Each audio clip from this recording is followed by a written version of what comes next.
Hello, everyone. My name is Michelle Berber, and welcome to the Onward Education podcast, where we will be celebrating and also discussing some of the challenges associated with having a neurodiverse child. So, I am an IRT, or some of you may recognize the term special education teacher, but I am taking a sabbatical this year because I decided that I wanted to make a difference in a different way than the public education system would allow me to do. So here I am. I've had so much experience with children who are neurodiverse and have all these gifts to share with the world, but they think differently than we do. And it takes different strategies to effectively teach and parent them. So that is what this podcast is about. It's about celebrating our children and learning how to help them feel better heard, better understood, and helping you, the parent, feel more confident in your ability to intervene with your child every day. So let's get started. Hey everyone, Michelle Berber here. Thank you so much for listening to the Onward Education podcast. Over the next few weeks, I am so excited to start talking about the 3 areas in which we want our children to succeed. We want them to succeed at home with us, with their parents, with their siblings. We want them to be successful in their community when they go to swim class or ballet or going to a friend's house for a play date. And we also want them to be successful in school. So today we're going to start with the home environment. And more specifically, we're going to talk about how you as a parent can build connection with your child through having a conversation with them every single day about the events of the day. So maybe you already asked your child in passing on the drive home, oh, how was your day? And if you're like most parents, you've probably noticed that the response to that question is fine, okay. And if you ask them what they did, you'll probably get, oh, we didn't really do anything. So you might be noticing that those exchanges are not necessarily yielding the connection that you want with your child. So, by asking them more specific questions, that can help foster a deeper connection. So, for example, saying, when you had lunch today, who'd you sit next to? Or when you were having morning playtime, what game were you playing and who were you playing it with? So, asking them those type of kind of specific closed-end questions can sometimes give you a little bit more information. But I really want to highlight the importance of you sharing about your day as well, because we want to build that connection with our children, and they need to know that we're human too. So, by sharing about the highs and lows of your day, you're modeling how they can share about the highs and lows of their day. If your child has been struggling with behavior at daycare or camp or school as well, one of the reasons why I love having this practice in place is because it creates that safe space for them to be able to tell you about what happened throughout the day.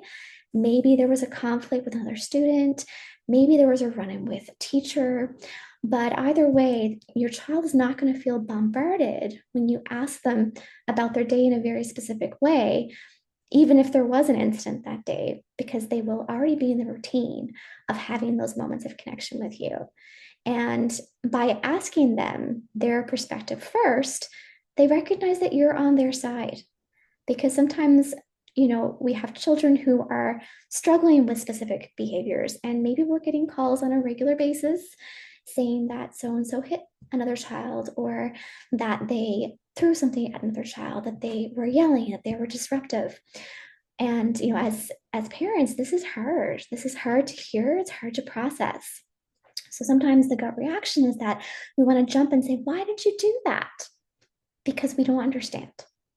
But if we give them the platform to be able to explain their perspective, that is so incredibly powerful.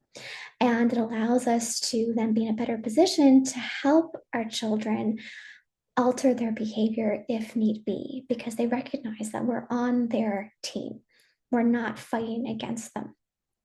And so many times as a teacher, I've heard students come in my classroom and maybe we'll be talking about an incident as it occurred. And I've heard so many times, you didn't even listen to my side. I'm sure parents, you've heard this as well. So it's not something that we always do perfectly as teachers either. But when students feel attacked like that, when they feel like we already know the details, and we don't really care about their side of it because we've already decided that they're at fault. They're going to shut down.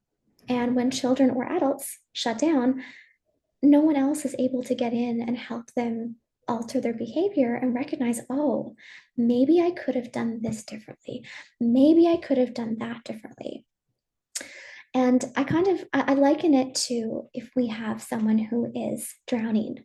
And I can't recall where I first heard this analogy, but I use it all the time because I just love it.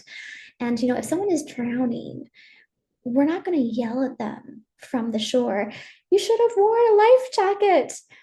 No, we're going to throw out the lifesaver. We're going to help them get back to safety.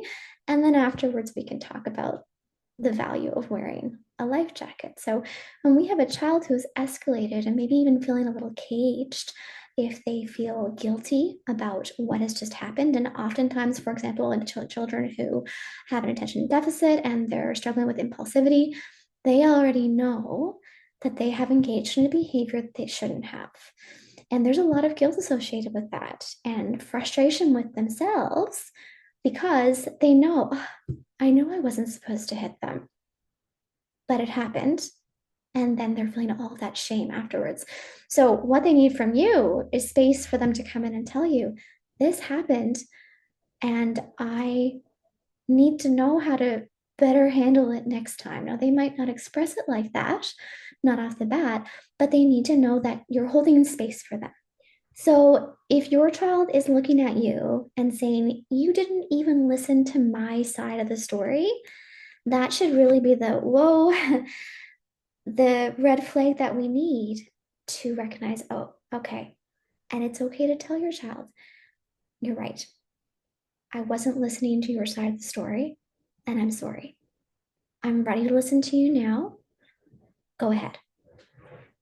And it's so powerful for your child because you have a couple of things going on there. You have the fact that you are holding space for your child, and you're also admitting that you made a mistake because we want our kids to be able to do that. And especially when we're looking at the impulsivity and things like that, kids need to know that we all make mistakes. And sometimes parents need to say they're sorry too. So there are two very powerful aspects of that reaction. We want to build trust and confidence with our children. So by giving them the space to talk, we're making sure they know that we're on their team, and we're avoiding that erosion of trust that comes when we don't give them time to explain their side of the story and to really listen to and appreciate their perspective. We all want to feel heard. Okay, so let's talk about the 3 takeaways from today's episode. The first one is the importance of carving out the time to have with your children. So that might be playing a board game, taking a walk, having an ice cream, whatever it takes, make the time to sit down and connect with your child and to ask the specific questions. So not just the general, how was your day? The second thing was the importance of being vulnerable with your children. So that means that you need to model the highs and the lows of your day, sharing that with your child, and that will give them permission to do the same. The third thing is to hold space for your child and give them room to be able to talk about their entire day. And that includes the things that maybe didn't go so well. Having a judgment-free zone for them to bring those things to you is so important, and it's so powerful. Thank you so much for taking time out of your very busy day to listen to the Onward Education podcast. I would love to hear from you if there are topics that you'd like me to address, questions, or things that you would like to share with the community. I would love to hear about it. So feel free to contact me through email or through social media. Looking forward to seeing you all again very soon. Have a great day.